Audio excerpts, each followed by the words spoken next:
Rachel Ezra, la amante de Alfonso VIII, de la que es autora Raquel Jiménez Martín, que lo firma con el seudónimo R.K. Jaffa, ¿verdad?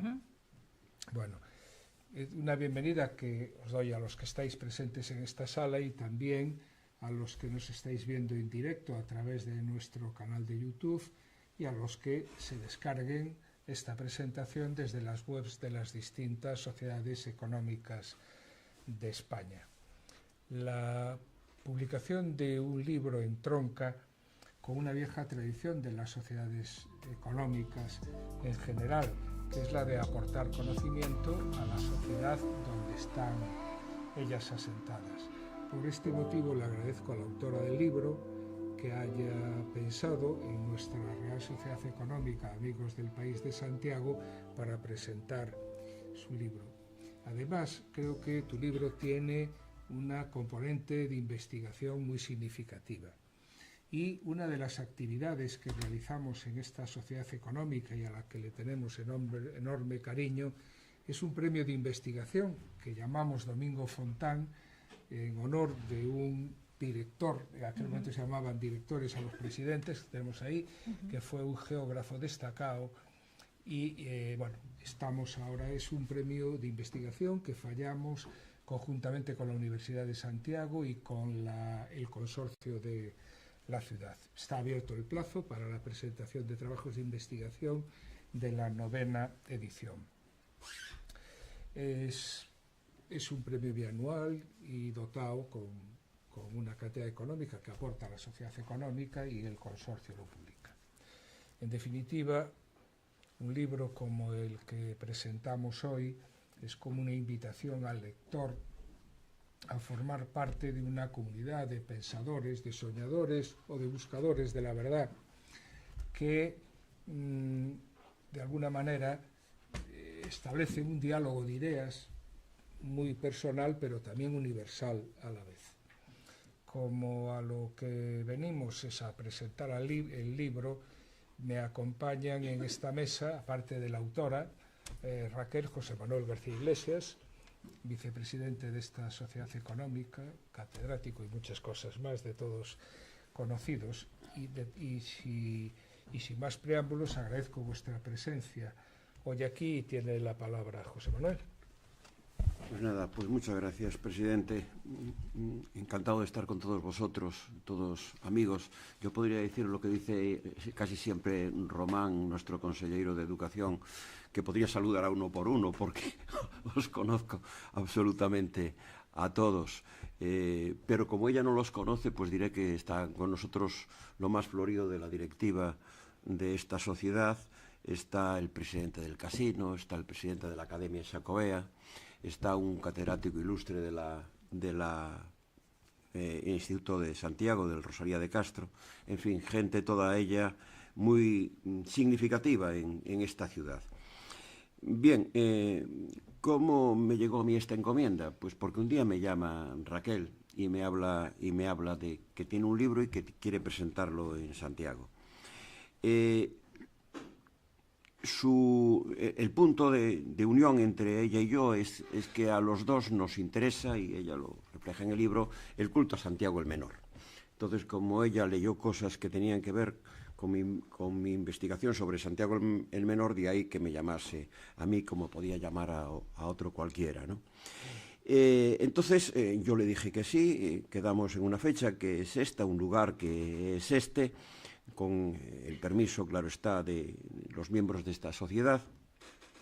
Y me encontré pues con una chica, me parece a mí, porque yo soy ya un señor mayor, que se dedica al mundo de la publicidad. Y la verdad es que es una publicista. Y la verdad es que me da muchos signos de ella. Yo siento envidia de cómo ha hecho, por ejemplo, una página, envidia sana, claro está, una página web sobre su libro. Tiene una página web que aquellos que se dediquen a publicar, se la recomiendo que la vean, la página web que tiene este libro, porque lo tiene todo. Tiene desde dónde se compra, qué críticas ha tenido, a quién es ella, lo tiene todo. puedes hacer ahí un montón de búsquedas y hasta cita las presentaciones que se hacen. Y entonces esto me dio a mí pie para ver que la primera que aquí aparece reseñada es el 23 de febrero en una biblioteca de Castilla y León de Valladolid. El 14 de marzo estuvo en el Teatro Princesa del Leonor de Boadilla del Monte. El 11 de abril en la Biblioteca Pública Municipal de Francisco Ibáñez en Madrid. El 18 de abril el Palacio Real de Valladolid. El 19 de abril, casi como panorama, un día sí y el otro también, en la Biblioteca de Castilla-La Mancha de Toledo, y el 10 de mayo en la Biblioteca de Iván Vargas en Madrid. Quiero decir que es alguien que hace también algo ejemplar, y es que presenta su obra. Algo de lo que debemos todos aprender. El ir de un lado para otro. Ha salido hoy por la mañana de Madrid en un tren para hablar aquí con nosotros, mostrarnos su libro y, en definitiva, seguir su ruta por el mundo adelante. Naturalmente, de todo eso pues han nacido pues una serie de críticas que también recoge esa página web a la que hacía referencia. No las voy a leer todas porque son bastantes, pero Raúl Durán, por ejemplo, dice: un viaje que engancha desde el principio. Jesús García se refiere a la extraña aventura del Camino de Santiago, se vuelve fantástica al pasar por León y su provincia. Carolina Castro, alcaldesa de Villanueva de Jamut, dice: conocer a Raquel y leer su primer libro ha sido para mí un despertar. César García Álvarez, que fue quien te prologó el libro en la segunda edición, ya va por la segunda edición, habla de un relato diferente, inclasificable y apasionante. Es decir, ha habido mucha gente con voz propia que ha enaltecido los valores de este libro. Como tantos otros libros que aquellos que nos dedicamos al mundo jacobeo pues solemos manejar, nacen en el camino.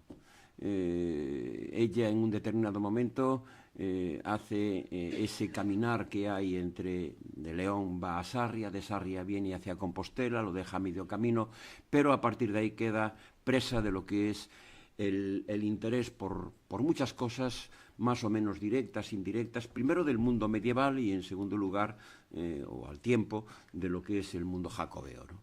Y el mundo jacobeo en una dimensión muy amplia, porque como digo, va mucho más allá de lo que es Santiago el Mayor, sino que también se centra en Santiago el Menor, se centra en el mundo de las reliquias.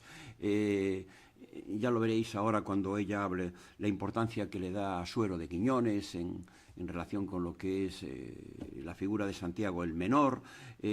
Naturalmente aparecen las Navas de Tolosa y Alfonso VIII.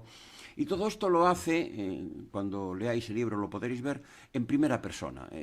Es un libro escrito en primera persona, de tal forma que ella va engarzando en el libro su propia vida en estos últimos años, su propia vida, con lo que es esa indagación sobre el camino. De tal forma que a lo largo de lo que son sus páginas vemos cómo ella va evolucionando de lo que es la rápida búsqueda en Internet, en Google, en Wikipedia, de lo que se trata en un tema, a después a ir, digamos que a otro tipo de voces y de personas que le aparecen por el camino, sobre todo en el mundo de las librerías. Veo que es una apasionada del mundo de las librerías, ¿no?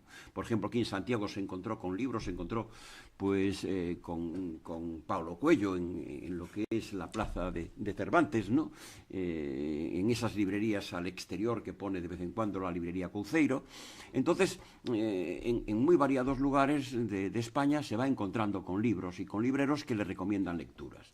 Naturalmente, eso, yo se lo decía antes tomando un café, eso resulta un tanto caótico porque los investigadores estamos acostumbrados a leer en un cierto orden y ella lee de una manera desordenada, pero manejada por algo a lo que ella le da mucha importancia. Casi podríamos decir que es un lema de su vida y es la intuición. Como mujer se fía mucho de la intuición y la intuición es un poco el caminar suyo a lo largo de las distintas páginas del libro. Como lo va narrando en primera persona, de vez en cuando utiliza un recurso que es de contarle las cosas suyas a otra persona, que viene a ser un confidente y más que un confidente, viene a ser una persona que al mismo tiempo le aconseja, le asesora, le dice. Y es muy curioso como a veces esa persona a la que le pregunta no le contesta. Eso también deja muchas cosas en el aire porque el que es interrogado por ella, un tal Jesús, es una persona que casi lo sabe todo, ¿no? Pero hay cosas en las que, en definitiva, o cree que ella es una persona rara y que eso no tiene ningún sentido, o sencillamente no le contesta. Entonces, el libro se ve como ella viene por Santiago, como muchos veranos recala en Boiro, donde tiene también ella, su familia, una casa. Se ve también, ya está en la propia dedicatoria, porque cuando hace el libro se le muere su padre, y el padre aparece como persona a la que se le dedica el libro, a mi padre, don Pablo, 19 de marzo del año 2020. Porque claro, el libro también se hace durante el tiempo de la pandemia. Está ahí de alguna forma reflejada, esa soledad que también te lleva a tener mucho tiempo en tu casa para poder escribir y ahondar en los distintos temas.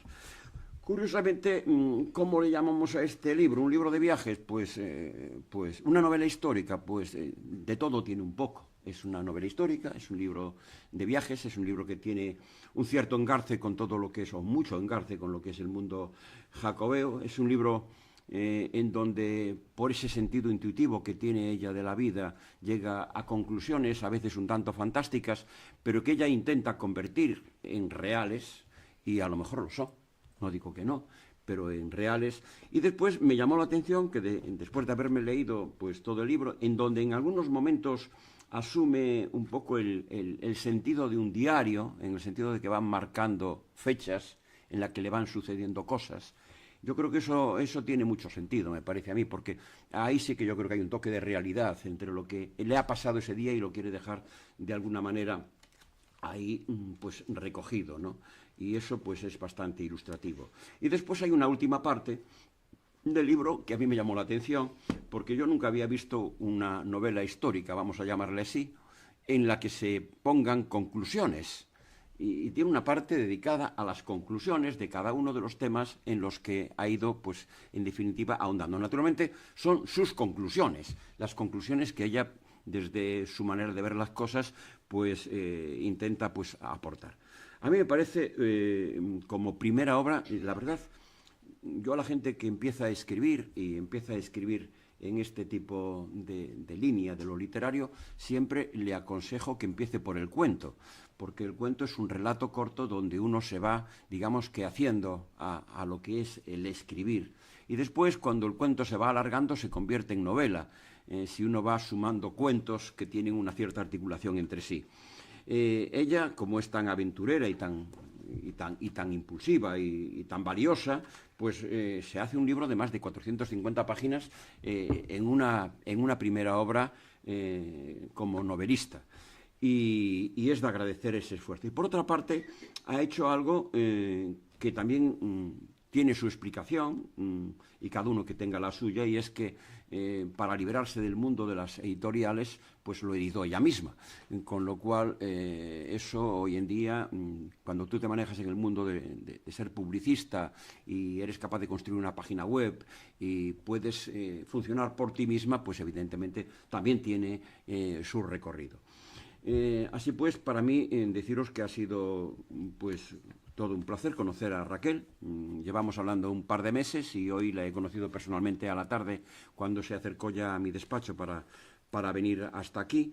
Conocer a Raquel, haber leído a lo largo de este tiempo pues su libro. De vez en cuando me llamaba y decía, ¿ya lo has leído? Y yo iba pues por la página 50, por la página 70, y hasta que llegas al final no puedes decir que hayas leído un libro, porque nunca sabes lo que un libro te espera de un libro de este estilo en las páginas siguientes. Hay autores que empiezan muy fuerte y terminan muy débiles, hay autores que empiezan muy débiles y acaban muy fuertes. Los libros, para que tengan, digamos que un nivel más o menos similar a lo largo de todo su recorrido, tienen que tener mucho oficio detrás para que así sea, porque eso se consigue. Y ella, la verdad es que, sin tener ese oficio, porque no lo puede tener, porque es su primera obra, mantiene un libro con mucho ritmo.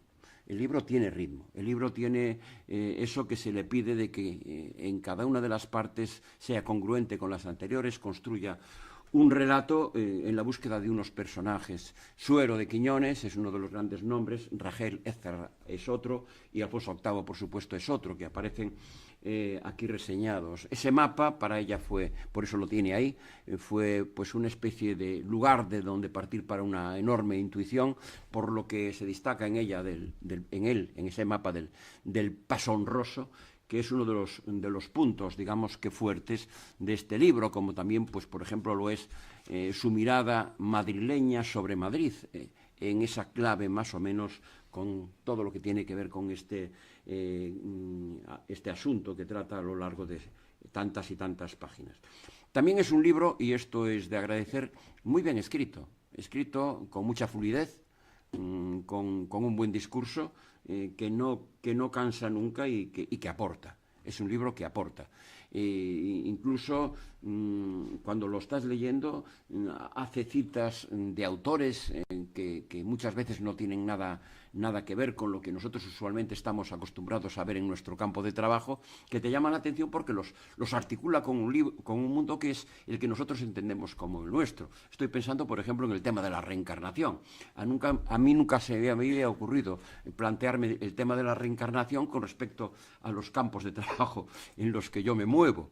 Pero ella lo hace y lo hace de una manera muy interesante y muy bien razonada. Y con esto no tengo nada más que decir. Agradecerle, como digo, que se haya venido hasta Santiago para presentarnos su libro, agradecer su aportación al mundo de la cultura con mucha presencia gallega. Una de las cosas que nos une es que los dos hemos encontrado algo en Carballiño.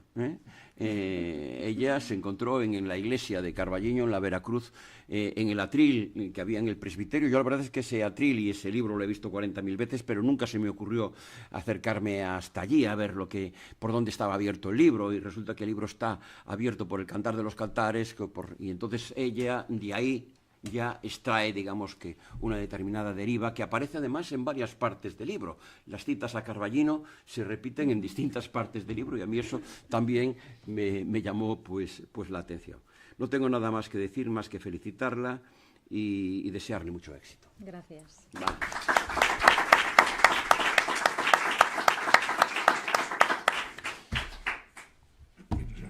Gracias. Pues buenas tardes y gracias por estar aquí compartiendo vuestro tiempo conmigo.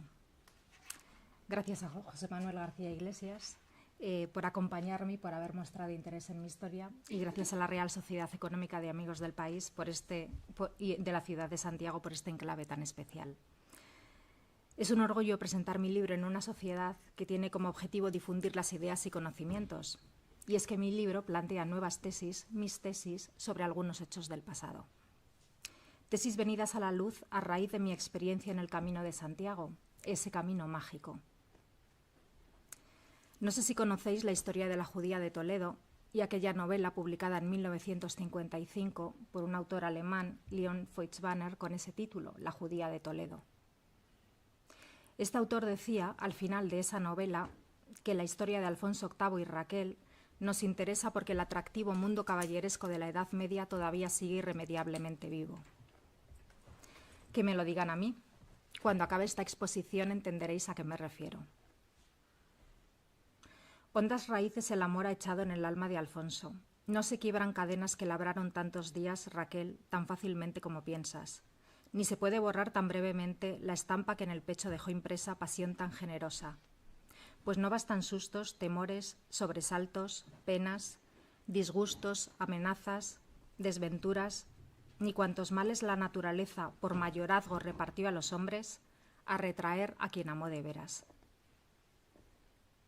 Con esta estrofa extraída de la tragedia Raquel de Vicente García de la Huerta comienza mi libro. Un libro que tiene como portada un trazado del Camino de Santiago en el que aparece el Paso Honroso. ¿Quiénes de vosotros sabéis lo que es el Paso Honroso?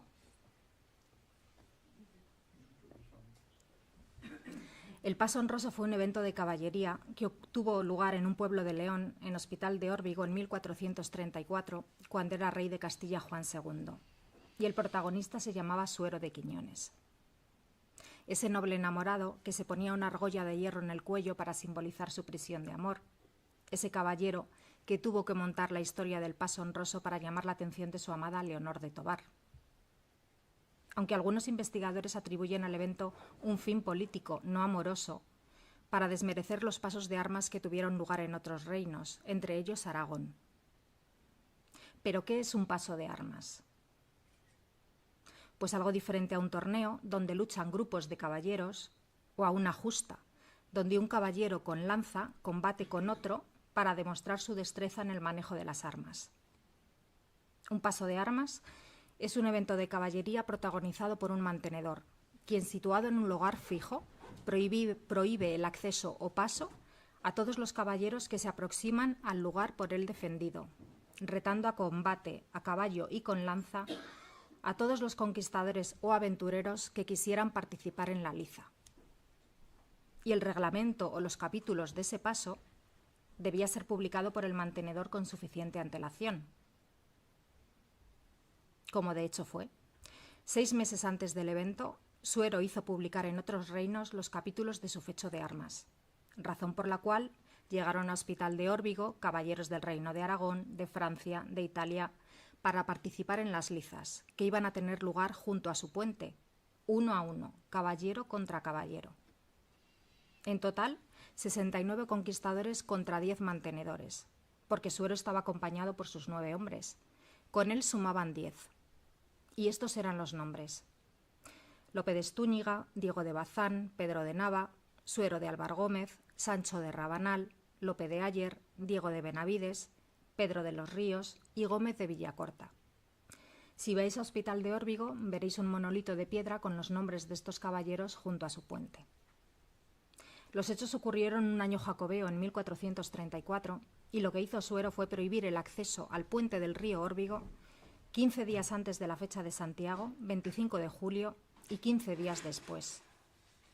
Todo para llamar la atención de su amada, Leonor de Tobar, o quizá para desmerecer los pasos de armas que tuvieron lugar en otros reinos. Esto es lo que se cuenta. Todo empezó en Medina del Campo. En aquella época la corte era nómada y pasaba temporadas en Medina, en Tordesillas, en Valladolid, en Simancas, en Segovia, en Arévalo, en Madrigal de las Altas Torres. Un viernes de enero de 1434, Suero fue a Medina del Campo, donde estaba Juan II con su mujer, María de Aragón, y su hijo, el príncipe Enrique, para concertar su rescate.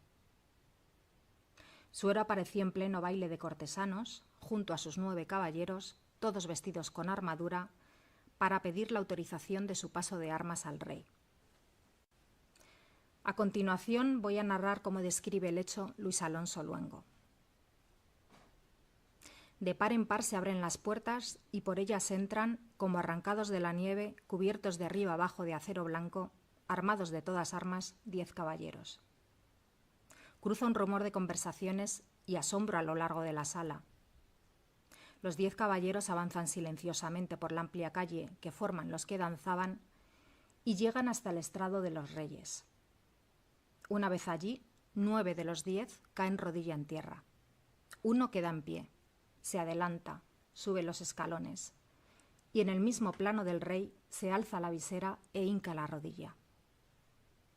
La concurrencia, presa de enorme expectación, comienza a apretarse, a apelotonarse junto al estrado, conteniendo la respiración.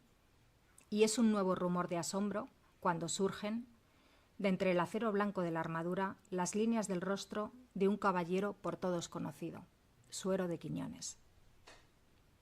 Un momento de silencio e inmediatamente desde el centro de la sala avanza hasta el estrado, colocándose al lado de Suero, un joven de larga melena vestido de carmesí. Es el faraute Avanguarda, que luego de doblar su rodilla ante el rey y desenrollar un grueso pergamino, alza su voz armoniosa, con tono de cántico, para decir: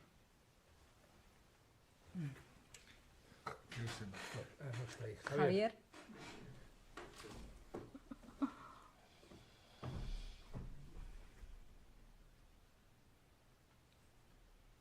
Deseo justo y razonable es, para los que están en prisiones o fuera de su libre disposición, desear la libertad. Y yo, vasallo vuestro, estoy en prisión de una señora desde mucho tiempo acá, en señal de lo cual todos los jueves traigo a mi cuello este hierro, según es notorio en vuestra magnífica corte y reinos y fuera de ellos, a través de los farautes que tal prisión con mis armas han llevado. Ahora pues, poderoso Señor, en nombre del apóstol Santiago, yo he concertado mi rescate en 300 lanzas, con punta de hierro de Milán, rotas por el asta por mí y por estos caballeros que aquí están, vestidos con estos arneses, según más detenidamente se detallan estos capítulos. Debiéndose romper con cada caballero que allí venga 3, contando por rota la que ficiere sangre.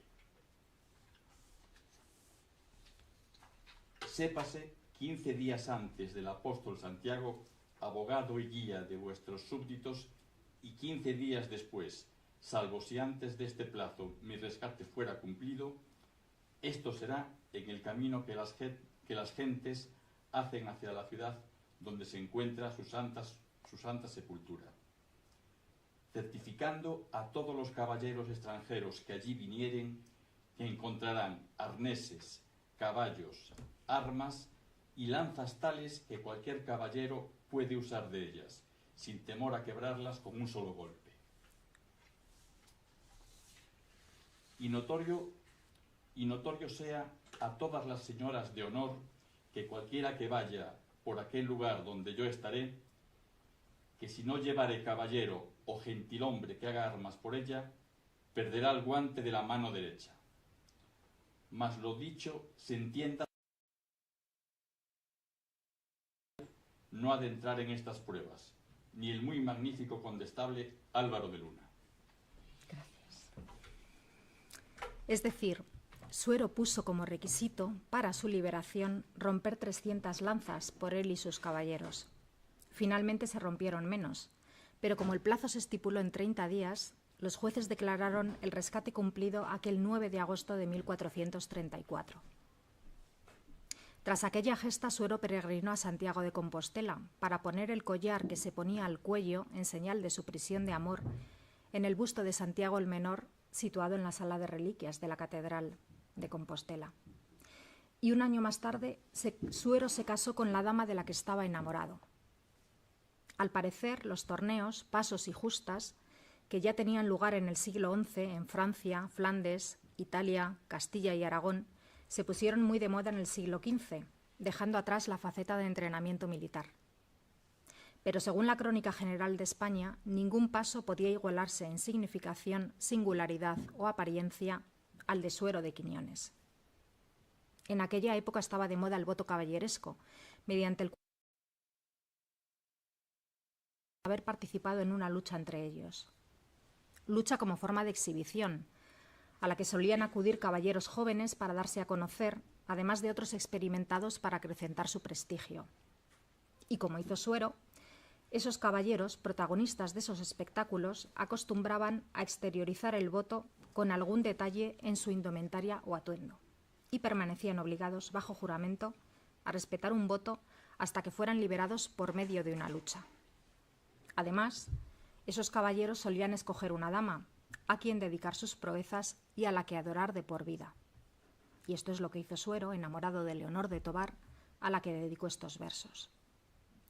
Decidle nuevas de mí, e mirad si habrá pesar por el placer que perdí. Contadle mi fortuna e la pena en que vivo, e decid que soy esquivo, que non curo de ninguna, que tan fermosa la vi, que me hubiera de tornar loco el día que partí. Muchos os preguntaréis qué hace una madrileña que ha trabajado toda su vida en marketing, hablando de caballeros medievales, de hombres de la espada y de un suceso histórico ocurrido en León en plena ruta jacobea, y de los amores de un rey con su amante judía. La realidad es que jamás me había planteado escribir un libro y no sabía lo que era un paso de armas hasta hace bien poco, por no hablar de Suero de Quiñones, de Alfonso VIII o de Rajel Ezra. Esas personas no me sonaban de nada hasta el verano del año 2016. ¿Y qué ocurrió entonces? Pues que esas personas se metieron en mi vida descaradamente. Tanto que hoy estoy presentando el libro que habla sobre la amante judía de Alfonso VIII o la posible muerte de ese rey, no por unas fiebres, tras la batalla de las Navas de Tolosa. Libro que también narra una nueva versión sobre lo ocurrido aquel año 1434 en Hospital de Órbigo. El plan B del paso honroso. Repasemos quiénes han escrito sobre el paso. Ha escrito Luis Alonso Luengo, Alfonso Camín, Clemente Bravo Guarida, Mariano Berrueta, Amancio Lavandeira, el Marqués de Alcedo y de San Carlos, Martín de Riquer, Policarpo Mingote y Tarazona y Carlos Taranilla de la Varga. ¿Cuál es el nexo en común de todos ellos? Pues que todos son hombres. No he incluido a Pero Rodríguez de Lena, que es el notario de Juan II, que registró lo acontecido esos días en Hospital de Órbigo, o a Fray Juan Pineda, que es el franciscano que versionó el texto del notario años después. Por tanto, algo nuevo tenía que llegar, la visión de una mujer. Analicemos lo que se ha contado hasta ahora sobre este evento de caballería y sobre Suero, en términos generales. Pues lo que se ha contado es que a mediados del siglo XV la caballería se hallaba en decadencia y torneos, justas y pasos de armas empezaban a verse como un anacronismo. Según la Real Academia de la Lengua, anacronismo significa situar algo fuera de su época.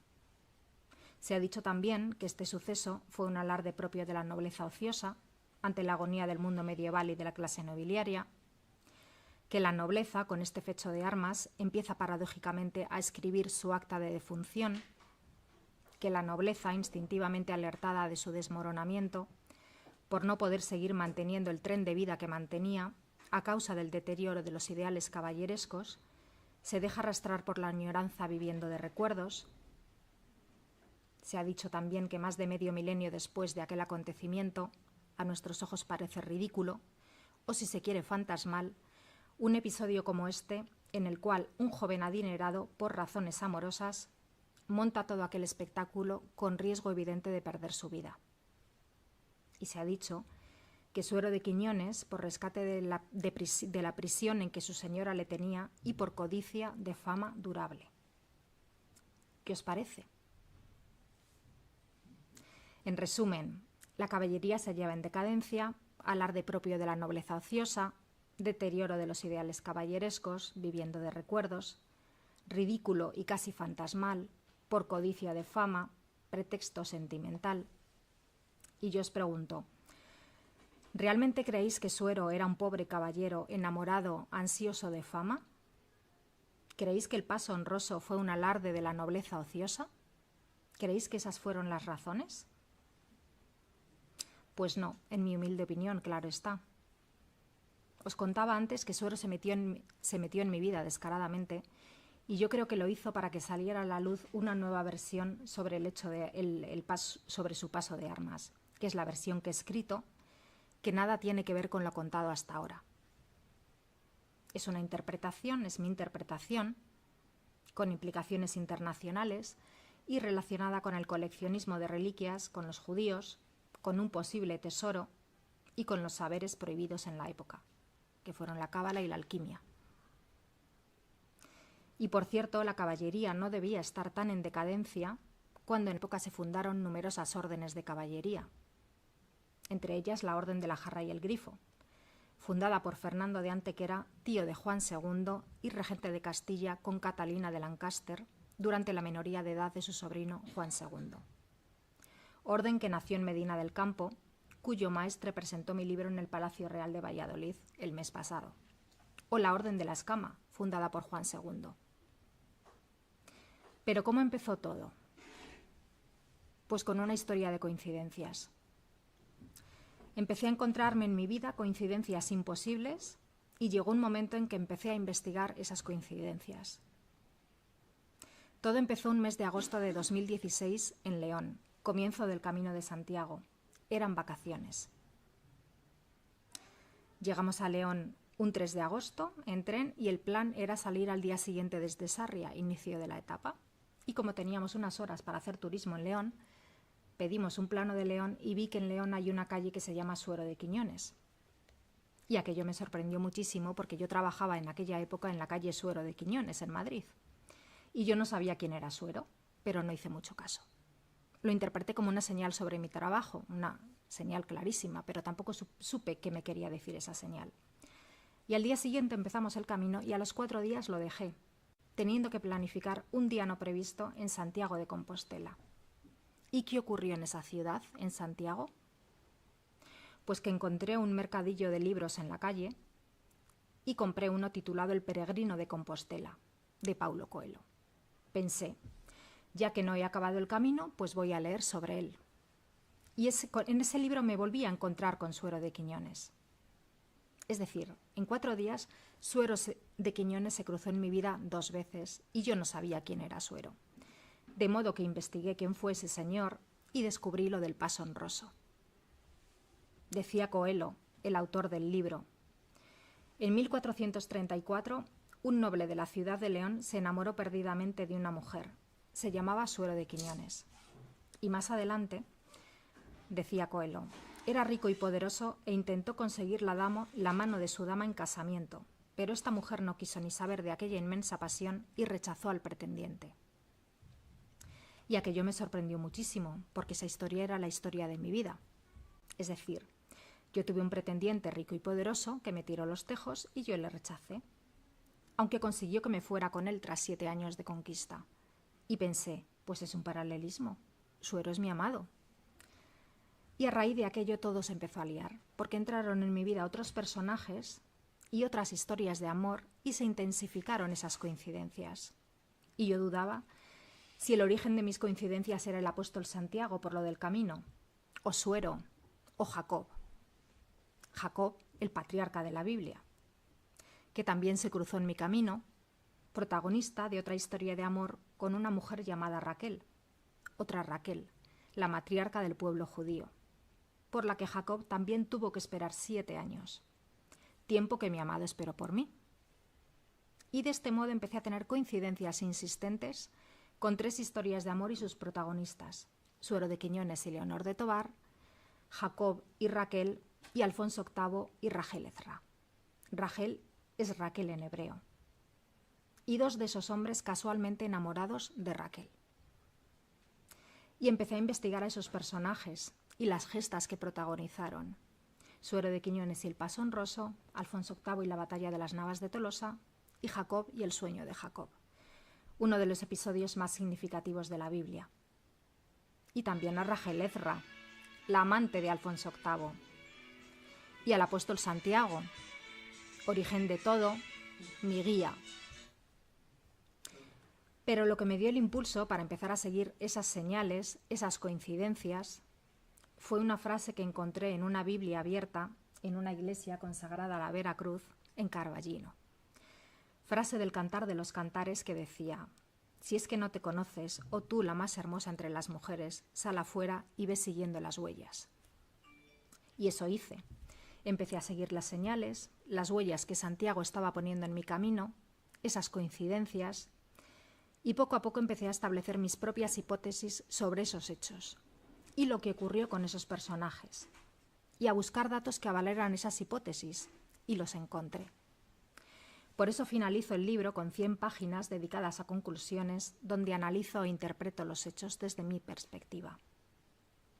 Por tanto, mi relato tiene 2 historias paralelas, que es mi vida desde que empecé a tener esas coincidencias, cómo he hecho esa investigación, y la historia de esos personajes, los cuales creo que tenían cosas que contar.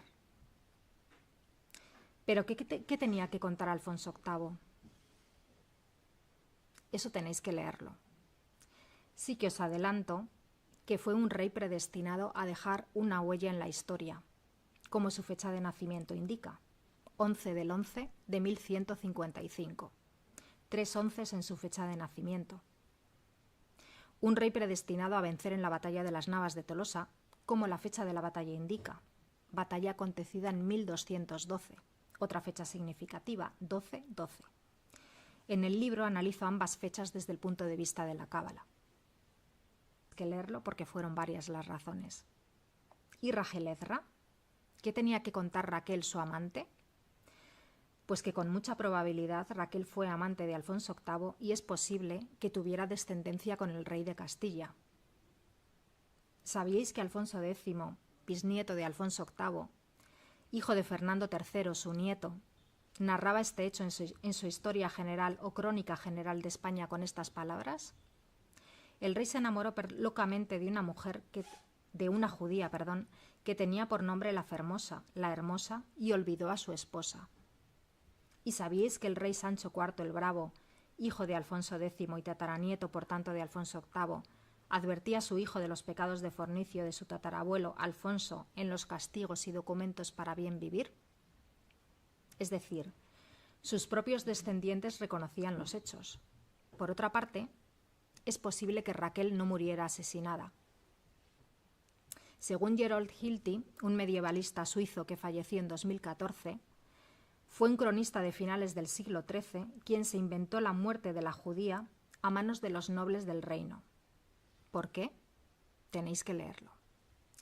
Es más, en otras crónicas se afirmaba que Alfonso VIII construyó el monasterio de las Huelgas en Burgos para expiar su pecado tras la derrota de Alarcos, y esto es falso, porque la batalla de Alarcos tuvo lugar en 1195 y el monasterio fue fundado en 1180. Es decir, creo que ha habido intereses en distorsionar la historia de Alfonso VIII con Raquel. Historiadores como Juan de Mariana, Amador de los Ríos, o Menéndez Pelayo avalaron la existencia de Raquel. Y Spottig y Marculeta expone en su obra Alfonso VIII, rey de Castilla, y Raquel, la judía de Toledo, la misma conclusión a la que yo llegué. Y es que nadie cuestionó las aventuras amorosas de Alfonso IX el Justiciero, el príncipe de Viana o Felipe II. ¿Por qué entonces cuestionar la aventura de Raquel? Pues porque Raquel era judía. Muchas injusticias. Por eso le he dedicado el título del libro. Es mi homenaje a Raquel. A partir de ahora, cuando oigáis a algún periodista decir que la relación entre Alfonso VIII con Raquel Lezra es una fake news, ya sabéis qué pensar. Y referente al paso, algunas de las pistas que me ayudaron a descifrar ese plan B fueron las siguientes. ¿Por qué aparecía el paso honroso en un mapa antiguo francés del Camino de Santiago? Mapa de una congregación de constructores relacionados con el Templo de Salomón. ¿Por qué el paso honroso era la ubicación más destacada de ese mapa?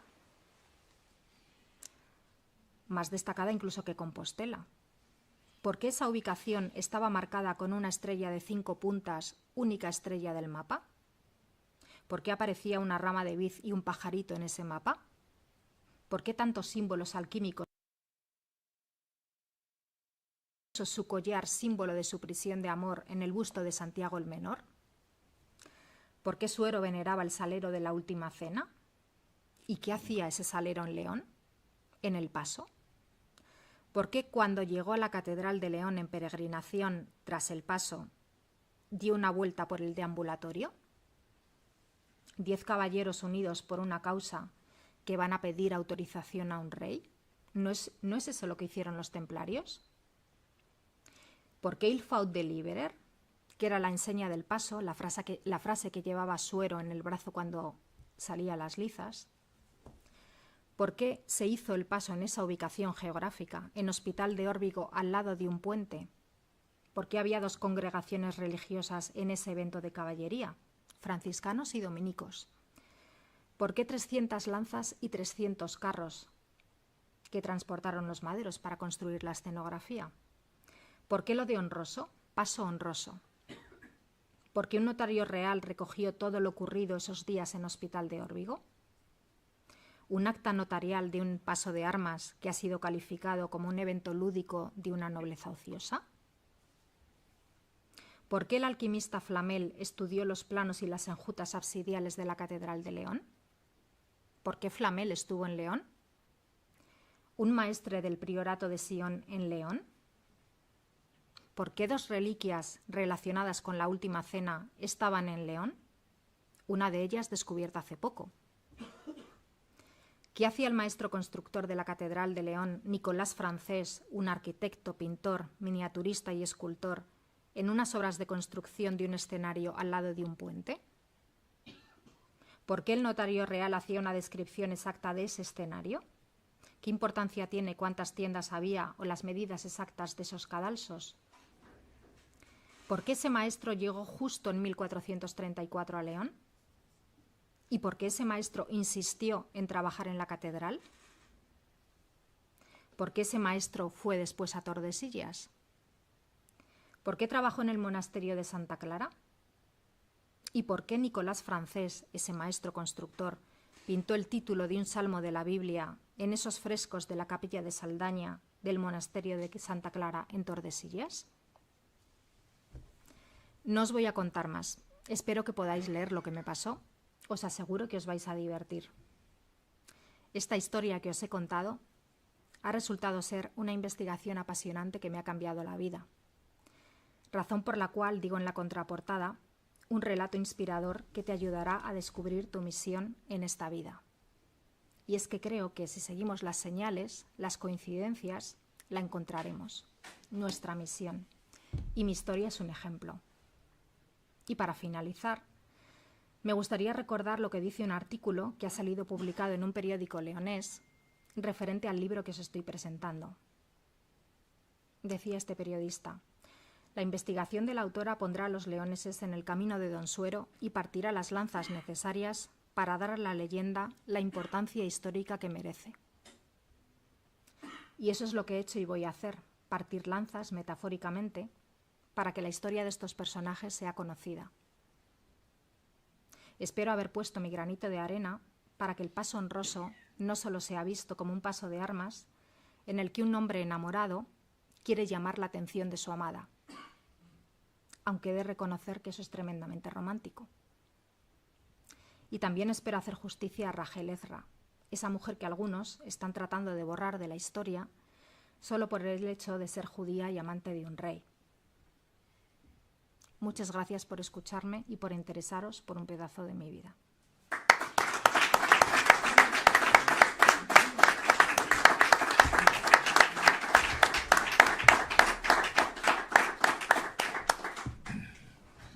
Bueno, la verdad es que después de escuchar a José Manuel y a Raquel ya me falta tiempo para leer el libro. Pero antes creo que podemos abrir un pequeño turno de comentarios, preguntas, lo que consideréis oportuno, si te parece, Raquel. Vale.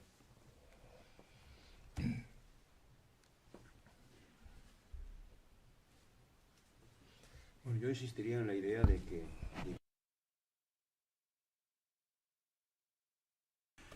lo escribe en primera persona. A mí esto siempre me pareció algo absolutamente arriesgado, ¿no? Empezar un libro de 400 páginas con el yo, en el sentido de que de alguna forma nos muestra su intimidad, nos muestra, porque lo más íntimo está en nuestro pensamiento, en lo que nosotros pensamos, en lo que nosotros soñamos, ¿no?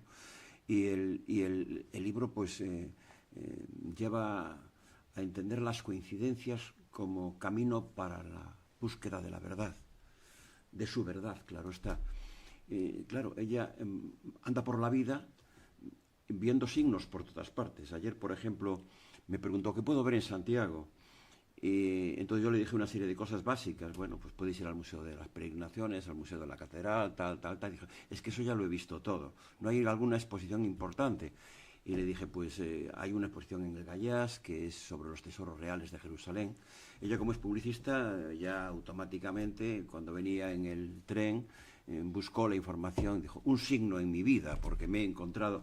Entonces, encuentra signos, en definitiva, por todas partes, y posiblemente la vida sea así, de que nos va enseñando, son como luminarias que nos aparecen en el cielo de cada uno, y después miramos para ellas o no miramos. Hay gente que tiene esa evidencia, ¿no? Ese ver, ¿no? Y ella, en definitiva, si no lo tiene, al menos cree que lo tiene y lo explota, ¿no? Y ya digo, el libro, a mí, esa parte que os comentaba, de cómo ella narra su vida, hasta lo más íntimo de su vida, y cómo tiene un personaje ahí, enfrente de ella, que la escucha y la asesora y la contradice a veces, eso es muy, muy llamativo, ¿no? Muy llamativo y literariamente muy interesante, porque es un tema que funciona. Y después, claro, después de tantas lecturas a lo largo de 5 años, lo que es caótico, vamos a llamarlo así, en el mejor sentido de la palabra, en esa parte del diario que tiene en las primeras páginas, en las 200 o 300 primeras páginas, se convierte en orden en la parte última, cuando realmente ella recapitula sobre todo lo que la vida le ha ido enseñando y lo que ha ido leyendo y lo que ha vivido, en definitiva, y en cada uno de esos temas contesta los porqués que más o menos ahora nos ha planteado. Naturalmente es su contestación a sus porqués, ¿no? Lo que ahí está. Pero ya digo, desde ese punto de vista no estamos ante un libro, y entendedme bien, que sea un refrito de otros libros, que coja de aquí y de allá y elabore un discurso, que esto es muy manido, ¿no? Sino que todo lo que lee lo pasa por un crisol y sale algo distinto.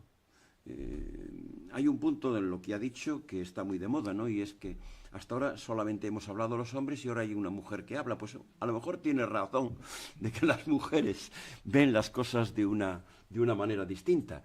Y ella procura, en este caso, en el tema del paso honroso, plantear esa mirada, yo creo que más que femenina, una mirada inteligente. A mí no me parece en este caso ni masculina ni femenina, en este caso concreto la mirada de entender que muchas de las cosas que se han dicho sobre el paso honroso pues son más que discutibles. Evidentemente el mundo de la caballería es un mundo que en el siglo XV no estaba muerto, ¿no? Hay que esperar mucho tiempo, hay que esperar al tiempo de Cervantes para que eso haya pasado de moda, pero Cervantes está mucho tiempo después en la historia de nuestra literatura, con respecto a esto que estamos. Y esto que nos ha comentado el mapa es muy interesante, ¿no? ¿Por qué una estrella ahí? ¿Por qué una estrella en ese lugar concreto y no en otro cualquiera, ¿no? ¿Cómo se ve desde Francia, Galicia, ¿no? Santiago de Compostela, Palas de Rey, La Coruña y El Padrón? Eso es lo que es, en definitiva, en ese momento. Bueno, Lugo, por supuesto. Fijaros que Lugo aparece con letras mayúsculas, por la importancia que en ese momento tiene todavía Lucus, ¿no? Como idea que encierra como una capital, en definitiva, importante de lo que es el mundo de Galicia, ¿no? Castilla la Vieja aparece ahí reseñada, algo que viene de nuestros tiempos de estudiantes. Hoy ya nadie habla de Castilla la Vieja, ¿no? Pero nosotros sí que lo hemos visto en nuestros libros y en nuestro estudio, ¿no? Lo de Castilla la Vieja. En fin, yo creo que te tenemos que felicitar por tu trabajo, por tu sinceridad, por lo bien que escribes y lo bien que hablas, y lo bien que publicitas, algo que en general los que nos dedicamos a esto lo hacemos muy mal, lo de publicitar lo que hacemos, ¿no? Y tú realmente, y lo digo como un halago, sabes de alguna forma poner en mercado tu producto, y eso es ciertamente importante y necesario, O sea que enhorabuena por mi parte. Gracias. ¿Alguna cosa que decir? Aquí hay voces muy autorizadas que podrían comentar cosas sobre todo esto. A ver, Leopoldo. A mí me parece magnífica el tema y como estás ligando algunos puntos dentro de la historia medieval que realmente son muy distantes.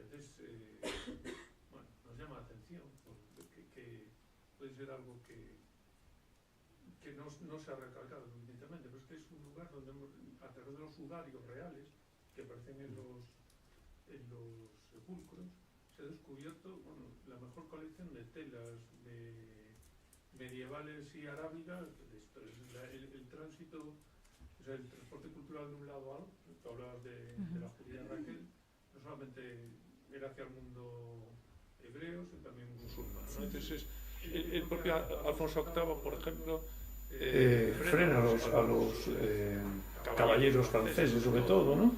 Que cuando maltrataban en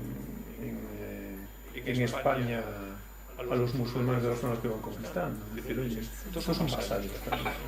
Bueno, pero luego, la época de Alfonso II de Castilla, que tiene mala fama, quizá porque era una buena campaña de publicidad de los siglos, ¿no? Que representa la Francia ese mundo.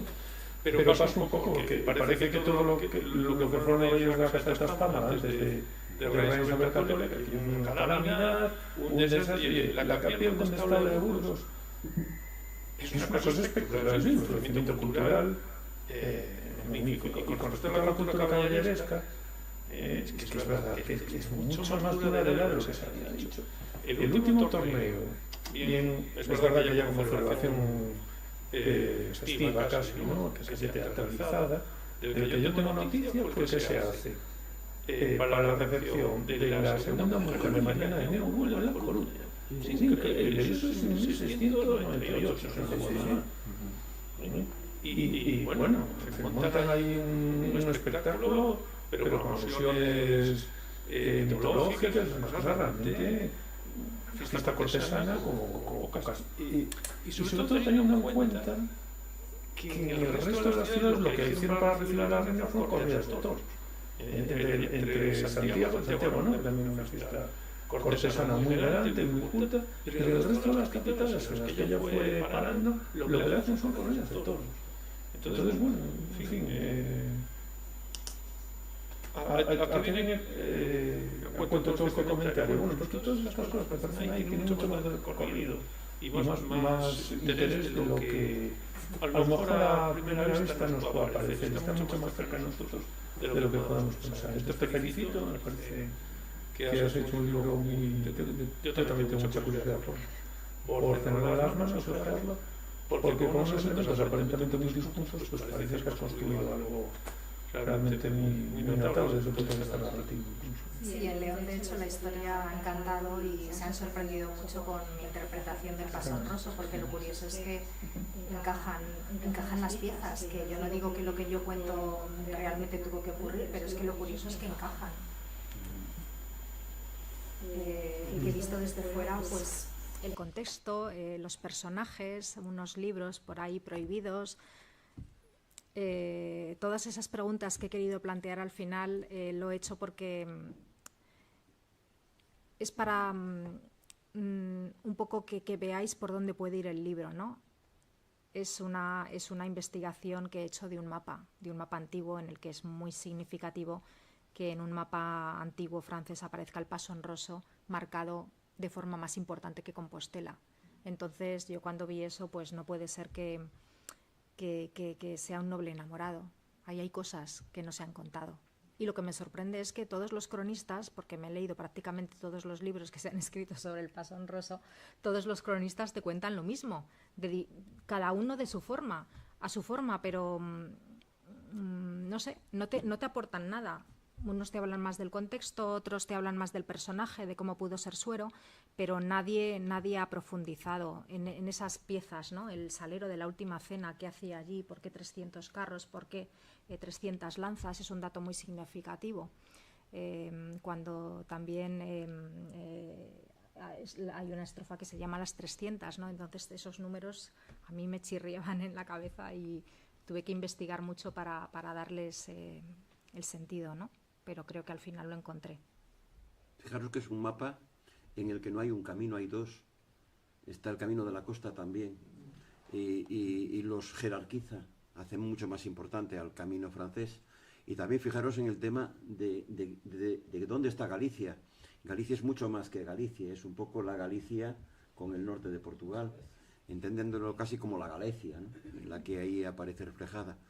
Y es curioso también en este mapa, en lo que es el Camino de Santiago, como lo que es la descripción de los lugares se hace sobre todo entre el Ponte de Órbigo y lo que es Villafranca y poco más. Hay 4 o 5 nombres ahí centrándose en esa zona, en la del Paso Honroso, y no en lo demás. Es como si hubiera que llegar ahí. Yo el mapa lo interpreto como que hay que llegar ahí. Sí, ahí pasó algo. Eso tengo claro que allí pasó algo. Y una cosa que también los de Santiago normalmente no lo calibramos así, y es que los caminos son de ida y vuelta. Es decir, también al Paso Honroso se llega desde Santiago. No sé si me explico. No hay por qué ver los caminos solamente en una dirección, sino en las dos. Entonces ahí se concentra algo que también interesa a los que vuelven, porque el camino se utiliza también, obviamente, para la vuelta, ¿no? Como puede verse ahí. Muy... Dime. Pregunta, que igual se dijo y yo no lo entendí. ¿Cuál es precisamente la procedencia o el contexto de este plano, de este mapa? ¿De dónde ha salido? Porque estamos dando mucha importancia, pero claro, no sabemos de dónde ha salido. No sé. No puedo decir nada. No se puede decir. Es privado. Porque a nosotros no nos van a poner la fuente. Eso seguro. A nuestros historiadores. Pero el mapa existe, ¿no? No lo hemos inventado. El mapa existe. Pues pues tiene que ver algo con los templarios y el estilo secular. La pregunta prohibida. Haber levantado la posición de Pancho. Cuando vengas a Santiago, te van a ir.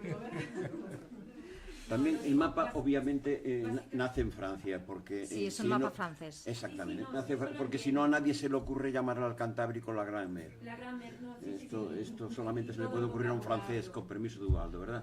Pero me resulta eso, me resulta llamativo, estamos focalizándolo todo en el plano, que es interesantísimo, y eso yo como historiadora... Ella es profesora en la universidad.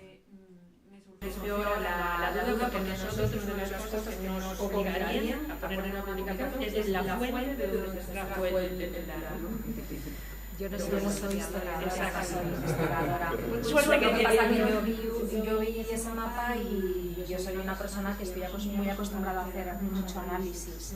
Soy muy analítica, mi mente es muy... me pregunto todo y a mí me sorprendió mucho eso.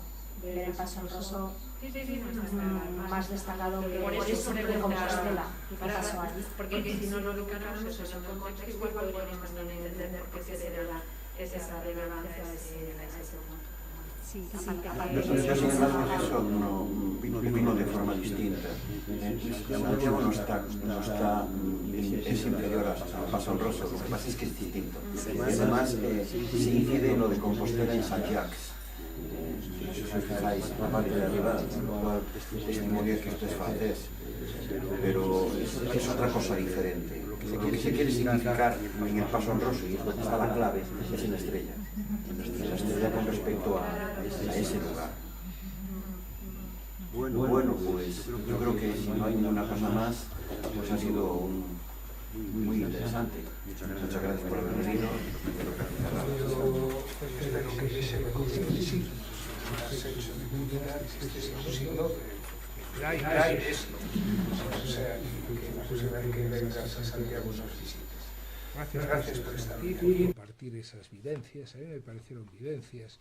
Yo no tengo la formación académica de José Manuel y no me he leído el libro, pero sí me voy con la enorme interés y curiosidad de leerme. Y con tu permiso, para cerrar el acto, quiero recordaros que mañana a las 7:30 del ciclo de Patrimonio Artístico de la Sociedad Económica tendremos una interesantísima conferencia del profesor Diego Rodríguez Paz sobre los retratos de Dionisio Fierros que tenemos en esta Sociedad Económica. Tenemos 3 retratos y será presentado por el catedrático José Manuel López Vázquez. Como es de acceso libre, estáis todos invitados a compartir un ciclo que nos está dando unos resultados fantásticos. De hecho, gracias al análisis y a la divulgación que se está haciendo, la investigación con este ciclo, el lunes se inaugura una exposición que tiene una pieza nuestra del Museo del Prado.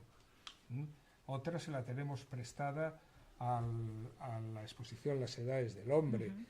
Otra está también en una exposición temporal en el Museo do Pobo Galego. Es decir, que nos sentimos enormemente implicados en este ciclo. Y dentro de un par de semanas, el día 28, también dentro del otro ciclo de mesas de debate, tendremos, yo creo que una apasionante mesa de debate sobre la universidad, el presente y el futuro de nuestra universidad. Nos acompañarán para llevar a cabo este debate 3 rectores: el actual, Antonio López, Darío Villanueva y Juan Viaño, y hará de conductor del debate pues el primer presidente del Consejo Social de la Universidad, Emilio Pérez Nieto. También es con acceso libre, estáis todos invitados y espero que sea lo suficientemente vivo como fue hoy tu presentación. Muchas gracias y fue un placer tenerte con nosotros. Lo mismo. Vale, pues nada, encantado. Gracias.